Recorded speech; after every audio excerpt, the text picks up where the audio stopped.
রাষ্ট্রপতি এইমাত্র প্যারেড পরিদর্শন শেষ করলেন। প্যারেডে অংশগ্রহণকারী প্রতিটি সদস্য মহান মুক্তিযুদ্ধের চেতনায় উজ্জীবিত করে নির্ভীক চাহনির মাধ্যমে জানিয়ে দিল, আমরা কখনো সংকটে হব না প্রিয় মা, সংকটে হব না সন্ত্রস্ত। বন্ধু, তোমার ঝড় উদ্বেগ সুতীক্ষ্ণ করো চিত্ত, বাংলার মাটি দুর্জয় ঘাটি বুঝে দেখুন বৃত্ত।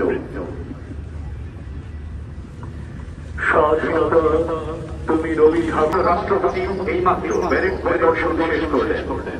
প্যারেডে অংশগ্রহণকারী প্রতিটি সদস্য মহান মুক্তিযুদ্ধের চেতনায় উজ্জীবিত করে নির্ভীক চাহনির মাধ্যমে জানিয়ে দিল, আমরা কখনো সংকটে হব না প্রিয় মা, সংকটে হব না সন্ত্রস্ত। বন্ধু, তোমার ঝড় উদ্বেগ